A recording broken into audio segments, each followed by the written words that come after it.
Hello and welcome to Dateline New Haven. I'm your host, Paul Bass, inviting you to look behind the headlines on the stories that make our community tick. Well, today we're going to be talking about the elections coming up in our city for local office, and the Green Party in Hamden, New Haven have some candidates on the ballot to give people an alternative to Democrats and Republicans. We have one of those candidates in the studio here, Paul Garlinghouse, who's going to be running for Alder as a Green in Ward 13 in New Haven. And we were supposed to be sitting with Patricia Vener, who's running for mayor of Hamden. She's having extended trouble finding a parking space, so we're keeping a chair open in case in the course of this hour she's able to park in New Haven. Well, Paul, welcome back to the studio. It's nice to have you back. I'm going to ask you to get so close to that mic, you're almost touching it. Oh, okay. Don't be so close to it. No, yes, very close. Oh, okay. You can even pull it closer to yourself if you want. Oh, okay. I want to make sure. Yeah, there we go. That's what we want? Yep. Yes. So, Paul, this isn't your first rodeo. You've run as a Green Party candidate before, correct? Yes, I have. You ran for Registrar of Voters. I did. Was that the only race, or did you also see state office? I ran for Ward 13 Alder last time. You did? 2 years ago, yeah. And so why are you back for another run? Well, for one thing, the problems are still there. You know, our ward has really been neglected in terms of things like traffic calming, which has been really delayed and, under implemented, especially compared to other Fairhaven wards where there seems to be a new speed hump literally every day. Not that speed humps are the best and only traffic calming, but it's something because, when I was walking the ward last time, I in fact came upon the scene of a car that had crashed just then, like minutes before I walked by. You could see it up against a road sign. So that's always been a big issue because what our kitten was run over by a speeding car. Oh no! Down When our was street. that? Oh, that was years and years ago when the kids were little. But that's when we lived on Perkins Street, and that's a one-way street in Fairhaven also. And people are going fast down Perkins? 80 miles an hour. 80 miles an hour on Perkins Street? It was one way, and I know there was Perkins Street, there was no speed bumps. And in fact, I still worked with Mike, but that's like a narrow street. You have cars parked on both sides or one side? it's just one side, and that's part of it. Oh, Is that? but I don't know if you fit into three. Can you fit cars on two sides? I mean, that's a narrow street. That's one way you can try to do traffic calming. But we ended up actually petitioning our alder at the time, Aaron Sturgis Pascal, for the speed bumps. First, some temporary ones the city just had laying around, didn't know what to do with, and we circulated a petition in one day. I remember Erin led the citywide traffic calming movement. Really, she was real instrumental, and also in sort of bringing neighbors together with local business owners and other people to try to plan how to do calming. And there's been a whole lot. In fact, they just finished the speed hump in front of my house on Quinnipiac, and sometimes I go out and just watch the cars slow down because it's so much pleasant. Now, what's your strategy for driving a speed hump? I always slow down before I get to it. Is the idea you're still supposed to be braking when you go over it, or are you supposed to be going like 15 miles an hour? Well, 20 seemed a little much. Some speed humps really suck. Okay, I mean, I need to be What clear. makes a good speed hump versus a bad speed hump? It's kind of like the bell curve. Okay, so the ones that they most recently put in my blocks of Quinnipiac are the good kind. They go up in kind of a gradual. Some of them are tables actually at some of the bigger intersections. I've seen the tables in Beaver Hills. Yeah, there's like a mesa at the top. It was almost basically. like there was a bubble under the ground. It kind of lifted up there. Yeah. But properly made, they're supposed to encourage you, and this is what I try to do, just go the speed limit, which is 25 on that street. Big surprise to a lot of people. If you're just going 25, the ones they just put in really don't inhibit you at all. Because in my neighborhood, I can't go 25 on a speed hump. Yeah. Well, some of them are put in real sloppy, and I don't know why they don't use the good contractor for everything. And a sloppy meaning just abruptly rising as opposed to gradually? They're almost like pyramids in Mexico. They come up like a trapezoid, and you can see and hear, the impact of people's undercarriage every time they go over these things. And I can understand why people would really despise these things. And they're not the best or only or primary way to traffic calm, but it's the one we've been able to get. And, there are people in wheelchairs, people walking slow, people walking dogs like me, and people on bicycles, kids on bicycles. And they've all been always going up and down Quinnipiac Avenue, but it's been so terrifying. One boy, Well, you have a sidewalk for walking the dog, right? Yeah. Oh, yeah. We got tons of sidewalks now. They've been recently finished a big project, which was delayed for a long time, but Mhm. finally got done. So you got some at Quinnipiac Avenue, but the driving is still. I still can't get over 80 miles an hour on Perkins Street. Well, One-way small residential I know street. that because they put in that little, detector, to sort of record the traffic before they did the That's project or insane. whatever. No, it was bad. So is speed bumps like a main reason, speed traffic calming a main reason you're running? Not a main. It's a big issue for me, because of personal experience, but also because I participated with Aaron Sergis Pascal and a lot of people, Fresh to Beckrad and a lot of other folks that were really looking at the whole area around, that Quinnipiac riverfront, Front Street, Quinnipiac, all that. How we can make it safer. There's many schools, kids walking to school. And, I learned a lot about traffic calming, like the pedestrian refuge medians are real helpful. The texturing of the streets and all that kind of stuff can also help as well.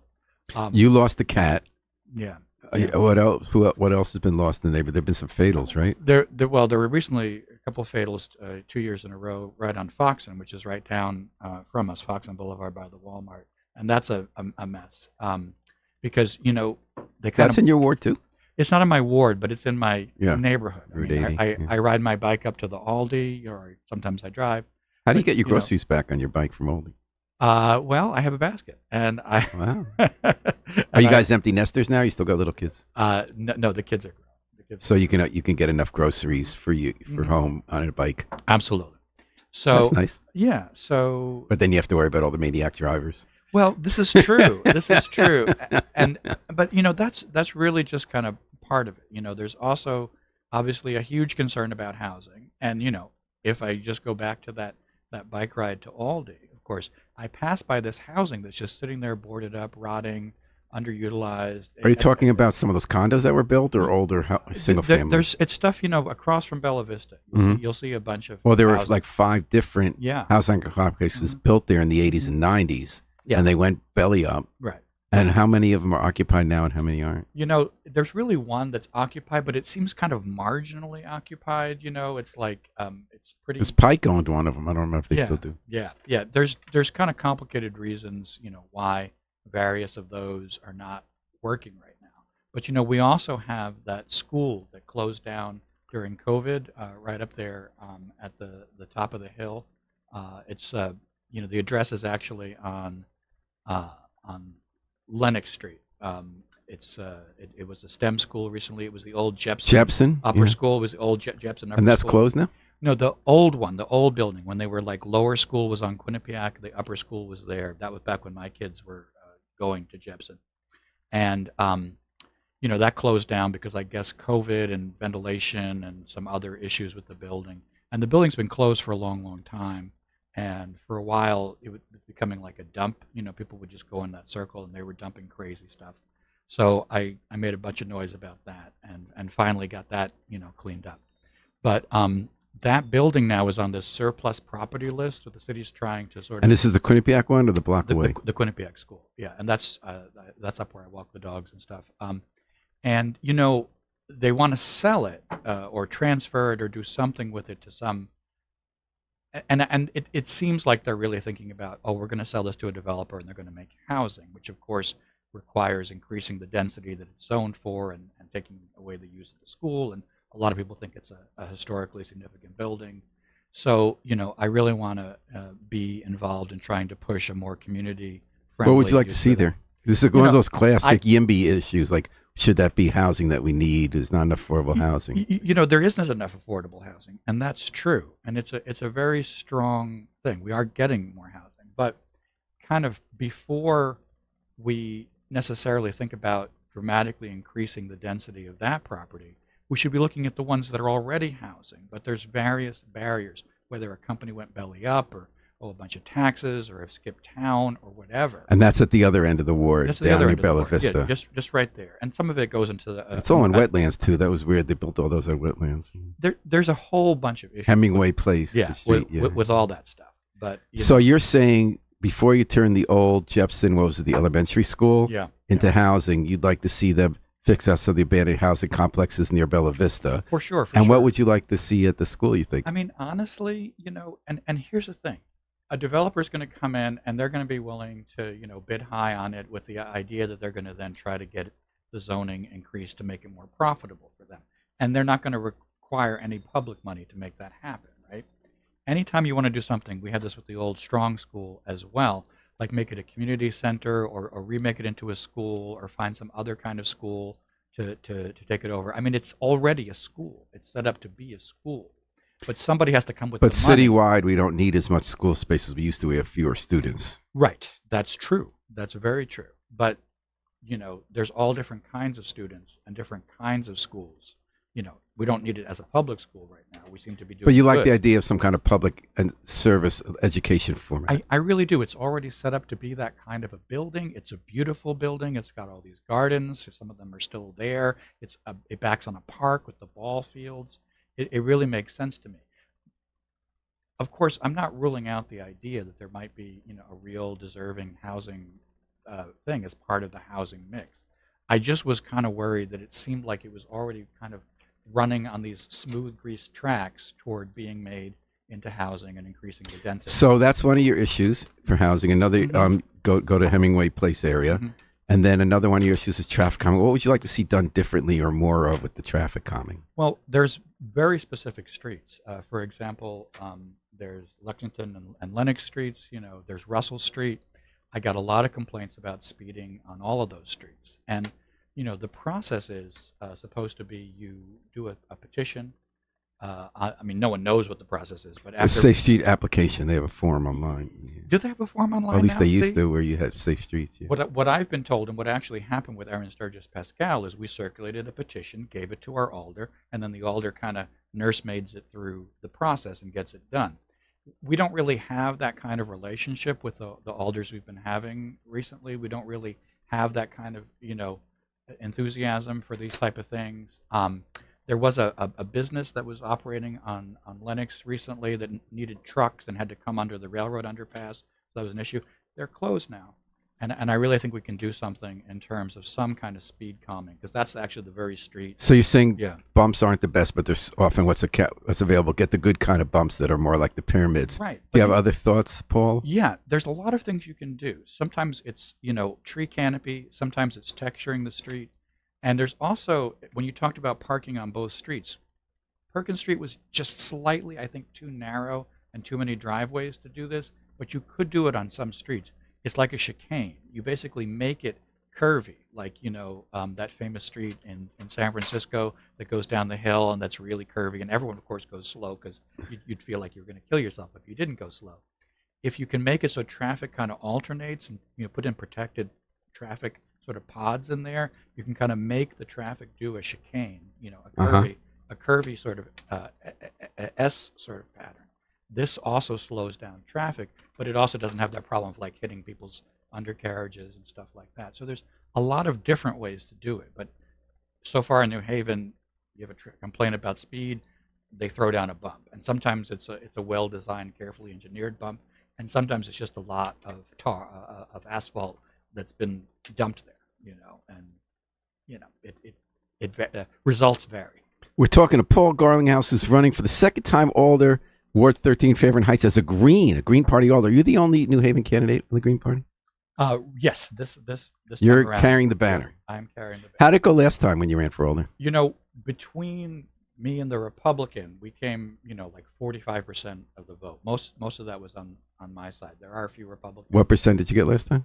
I think it was 30-something%. So it was a real strong showing, especially against an incumbent. But of course, this time I'm much more looking, to really win the actual seat, because we don't have an incumbent alder who's been in that job for many years. We have a brand new candidate that's been nominated by the Democrat Party. Although she's been around, Ms. Martin. She's on the zoning board. and stuff. Yeah, she's on the zoning board. Do you know her? Oh, I know her well. Do you like her? You guys get along well, or? Well, honestly, the first time I met her is when I was trying to primary Al Paolillo. You may that was a long recall. time ago, yeah. We spoke about that. And she was, and in her favor, she did actually return my calls instead of a meeting. But it was basically to say you don't even need to bother to try to come to the convention, because no one's going to even consider you, because his dad runs the ward committee, and that's that. We're not even going to give you anything. And Patricia has walked in case you want to try to transition. But there's other issues that aren't just local issues. For example, one that came up to me quite recently is there is this democracy fund that if you raise a certain amount of money, you can get matching funds, but it's only for mayor. And I talked to one of the people there, and he said, look, we presented an ordinance to the alders to expand this to the other races, and they were not interested. And of course, they're not interested because they don't want anyone to have a chance to get public money that could compete with, the one party that has all the seats. And so, does money make a difference in an alder race? 100%. I mean, you don't need a lot of money, but we're Greens. We have no green. No green. So the difference between a little bit of funding and pocket change is quite significant. Are you hitting a lot of doors? I did last time, and I will be again, starting this week. And what did you learn from last time that you're bringing to this race? It's really interesting. There was a lot of complaints that, we don't really see the alder until there's an election and sort of out of touch and not really responsive to the community. That was really the number one issue.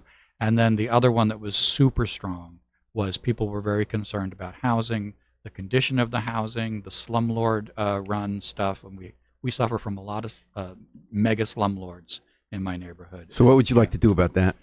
Honestly, we already have a fair rent commission, but I'd like to really see some efforts to strengthen and to add some ways you can go after these habitual repeat offenders. So the LCI Liberal City Initiative, the anti-blight group at City Hall, they recently got permission to weigh up the thousands a day sometimes the fines. Yes. Is that what, do you need to do anything beyond that, or just? I think that's a good step.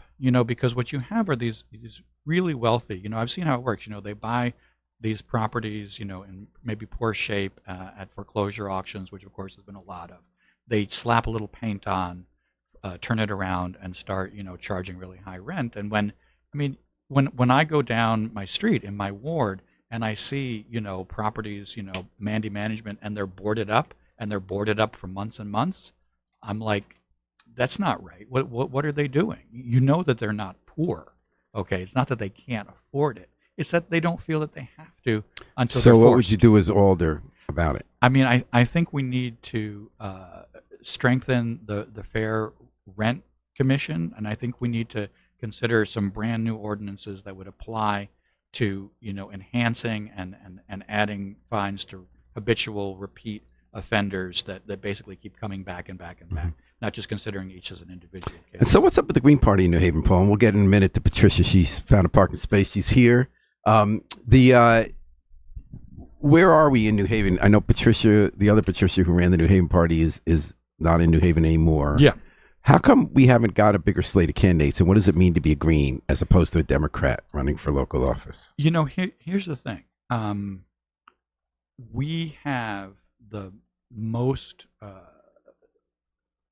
viable alternative to a Democratic hegemony of any of the parties.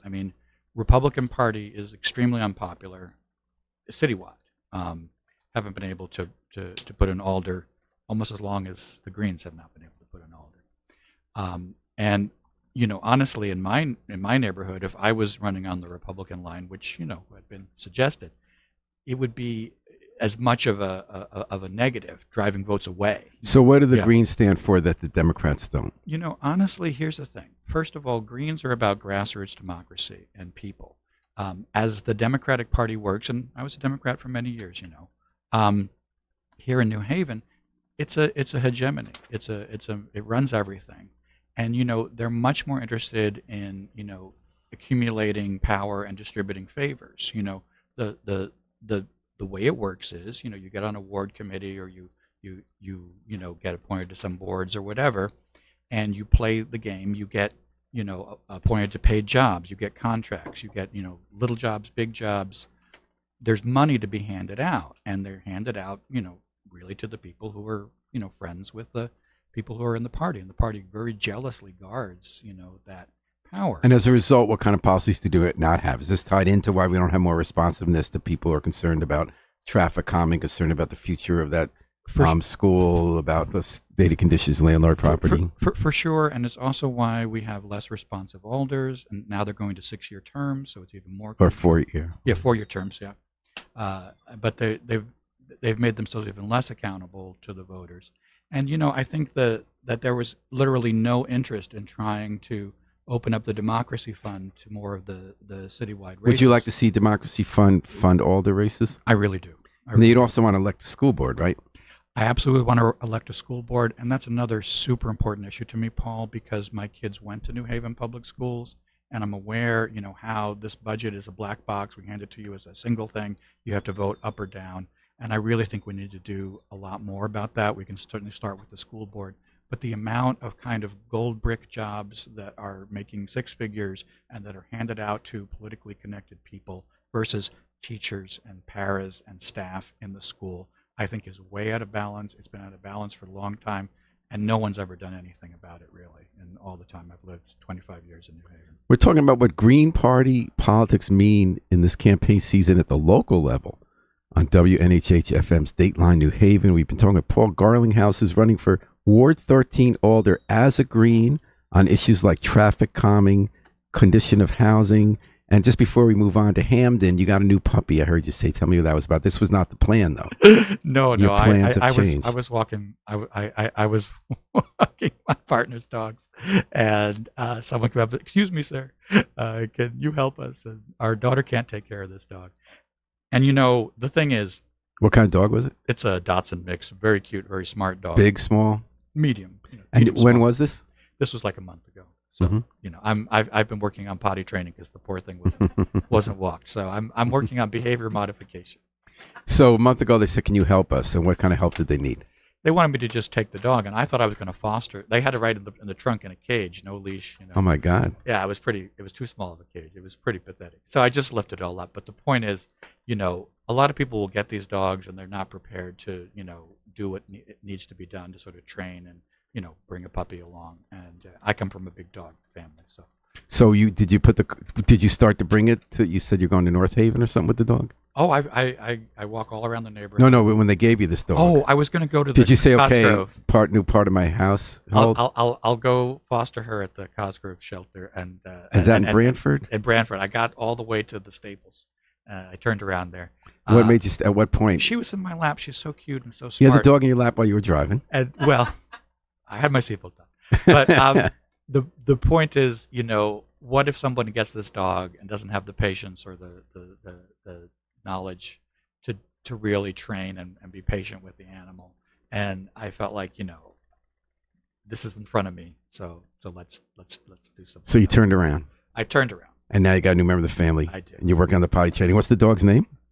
Wednesday, like the TV show. And is it female, male? A female.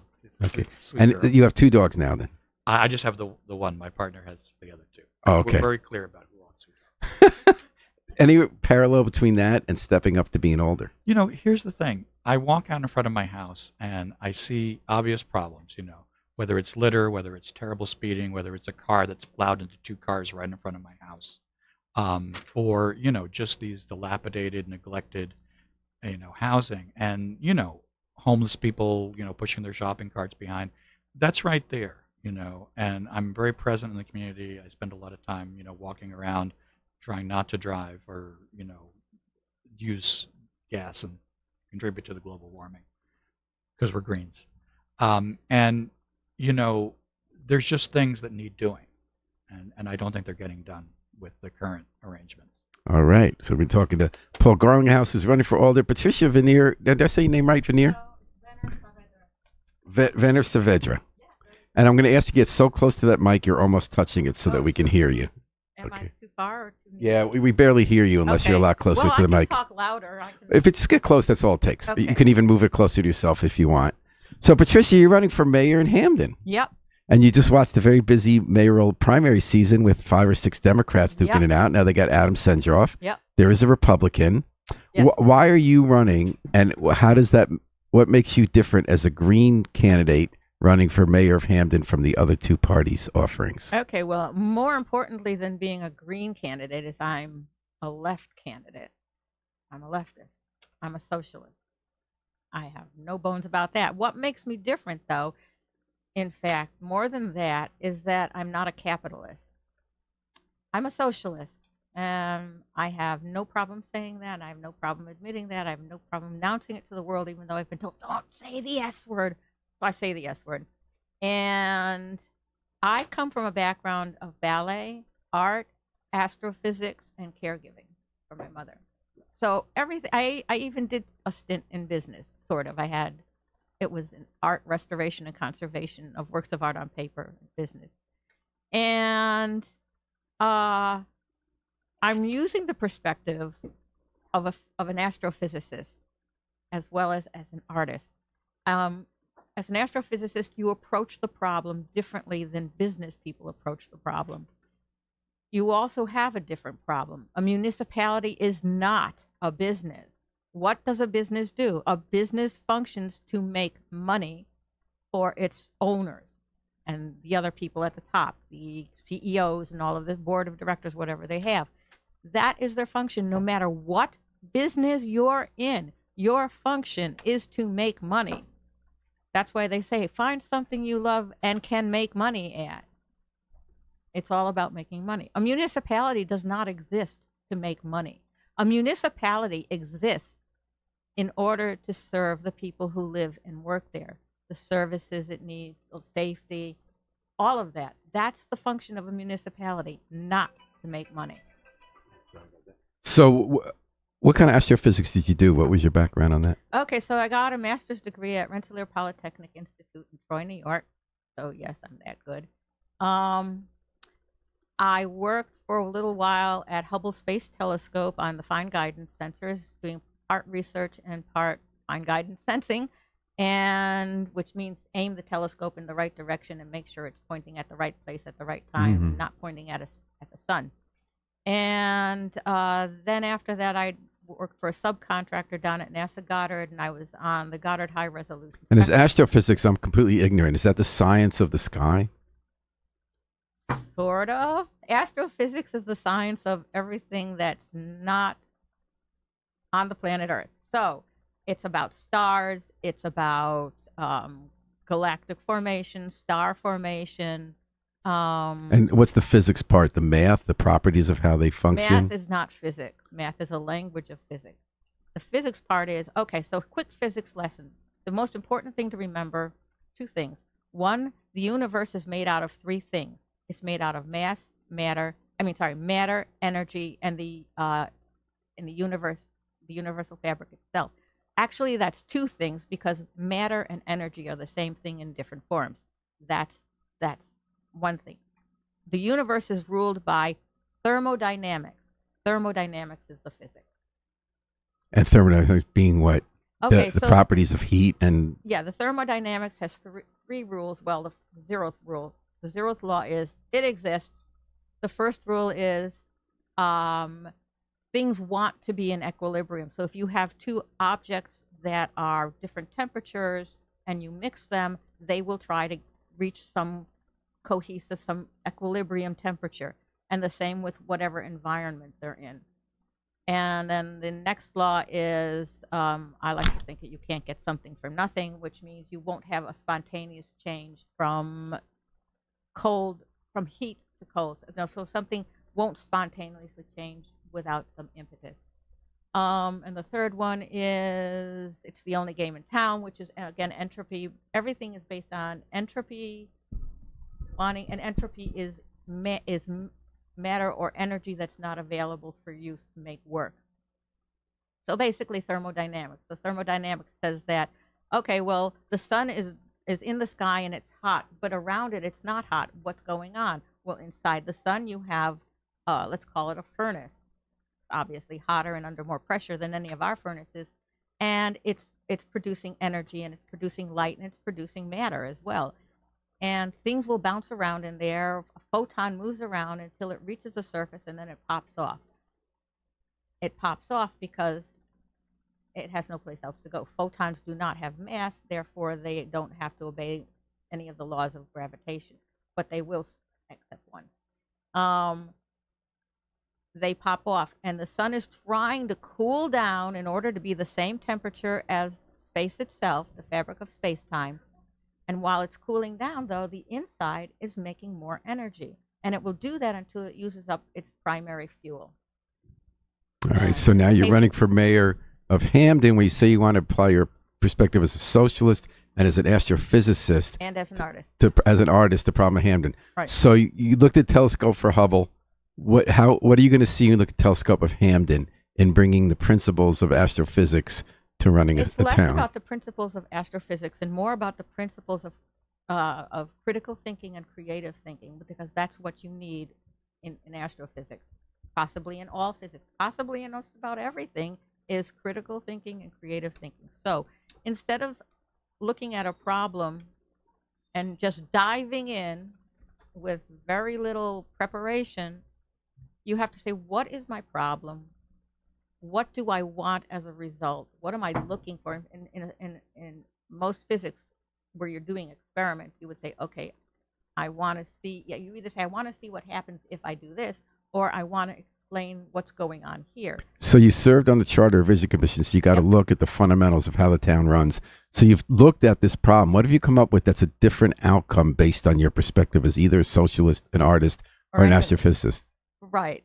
So what I've seen is that, one, they don't really pay attention to the charter as much as they should. When we did the charter, we said, here's a bunch of ordinances that you guys should be working on and creating.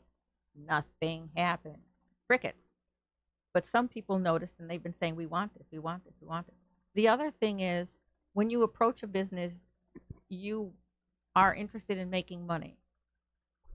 And so you have different staff people that are with that perspective. We want to make money. And you're not thinking, we want to help people. So the charter, when we were working on the charter, we were trying to make it more and more, let's help people. So what would be some examples? Having a stronger ethics committee, having a stronger police oversight committee, having a town manager, or if you want to call it a chief of operations or chief, what is it? Yeah, I was curious about that. I was reading where you talked about that. So right now you have a chief of staff for the mayor and assistant chief of staff. Yep. Say combine that to a town manager who would carry out the mayor's priorities. Yep. Town manager usually, as I understand it, is a very different kind of animal. Yes. It's instead of a mayor. It actually has the power to make decisions and run a town nonpartisan. They're not elected, whereas the mayor's more ceremonial, like one vote on a charter and does the ribbon cuttings. Yeah, but it seems like that's a different vision. Right. So how's yours I'm different from a mine chief of is that staff? I'm going to keep I'm going to keep the strong mayor, because that's what the town wants. They want a strong mayor, and that's the person with the vision. The town manager or chief of operations or chief operating officer, whatever you want to call them, we actually finally decided on using COO, is somebody who's trained in how to manage a municipality. Sorry about that. How to manage a municipality. Hamden has over 61,000 people in it, spread out over 33 square miles. It's not a small town.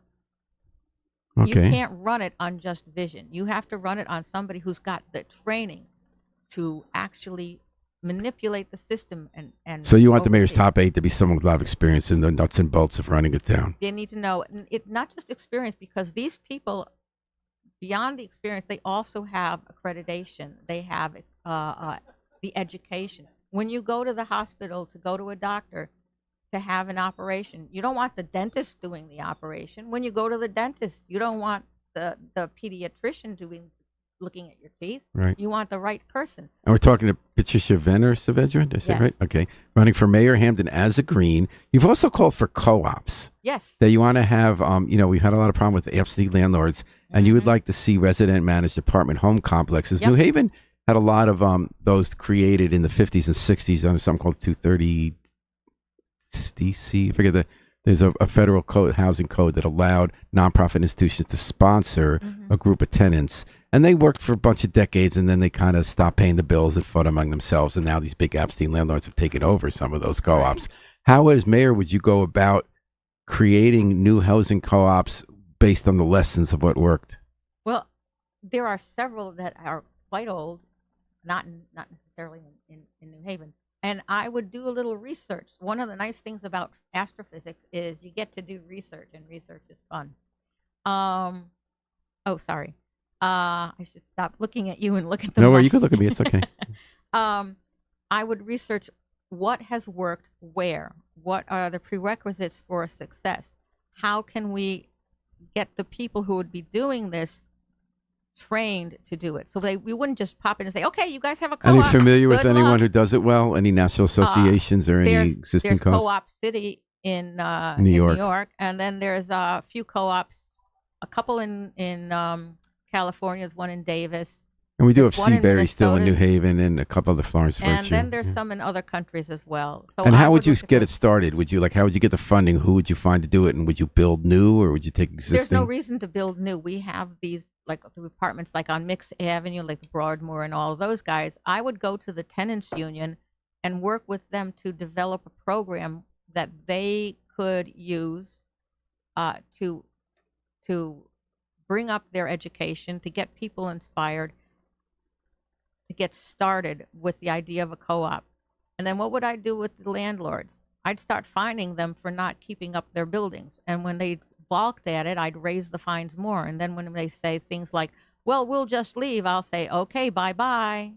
And then Eminent domain. you've also talked about, so you would use eminent domain. I would definitely use eminent domain if it was possible And then and legal. you've, because, Greens of a different generation kind of abhorred eminent domain. They were part of the statewide. So lawsuits in New London. I'm not actually a deep green.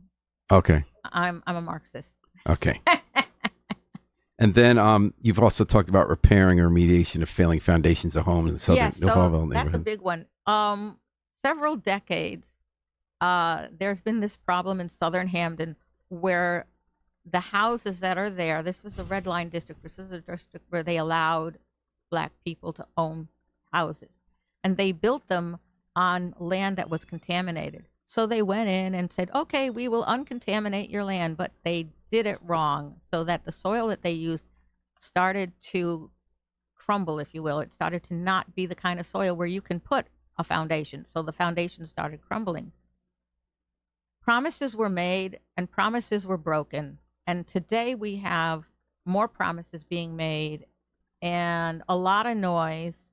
And I credit several people with helping to make this noise and helping to get it more on in the public eye. But there's still also not a lot going on. So I would, light a fire under some people and say, this has got to be done and this has got to be done now. Stop putting it off. And Patricia, are you on the ballot? Do you have to petition your way on the ballot? I did that already. Oh, you guys, so you're on. I'm So on you're the good. ballot, yes. And then, so you say about being a socialist, the Democratic Socialists of America, Hamden is one town where they've actually elected members to the council. What makes you, why did you choose to run outside the Democratic Party rather than as a Democratic Socialist within the party? I'm not a Democrat. The only time I was a Democrat was to get Bernie Sanders on the ballot. I've always been a socialist. I come from it. My grandfather came to this country as a young person from Tsarist Russia.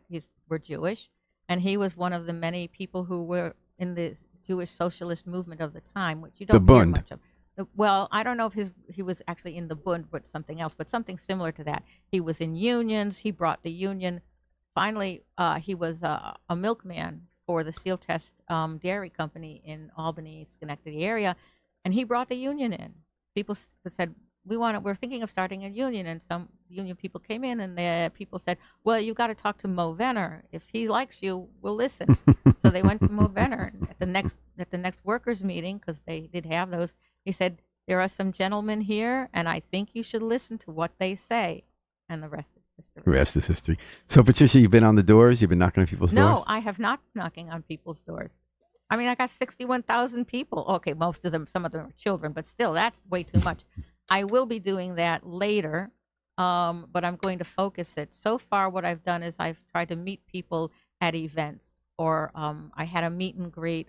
I did some sitting and So tell me a taking story phone. about an interaction you've had on the campaign trail that influenced how you're thinking about this. Something that surprised you or impressed you, why this is an important quest. Well, I haven't had too many surprises, but I have had a couple of people say to me that, I haven't thought of it that way. So when you talk to a person, you can lay out the thinking and the logic and the reasoning, and several of them will be very open to listening to it. I also found a lot of people who were willing to sign my petition, even though they told me point blank, I'm not going to vote for you. Because they want to have more choices? Yes, that's it exactly. There are a lot of people who want to see choices. They just aren't going to make that particular choice. Well, you and Paul Garlinghouse are giving us choices. Thanks for telling us about the Green Party's up to this year. Are there any other Green Party candidates running in Hampden? In Hampden, no. So tell me, before we leave, if you have a political hero or role model, would Mo Vener be yours? Yes, he would definitely. And that was your dad or Maurice grandfather? Vener. That's my grandfather, Maurice Vener, yes. And how about you, Paul? I have to actually claim my dad as well. He was a Democratic town councilman when we lived in New Jersey when I was a kid. And, he was always, responsive to the people and, always calling out corporate boondoggles where they were trying to, What town in Jersey? Manalapan Township, around Englishtown. And what was what was your dad's name? Albert Garlinghouse. He's still alive. He's 91 years Oh, yeah? old. Yeah. Is he going to come knocking some doors with you? He's in North Carolina near his great grandchildren and my brother. But you're keeping the family business going. Absolutely. And he's All very right. proud. All right.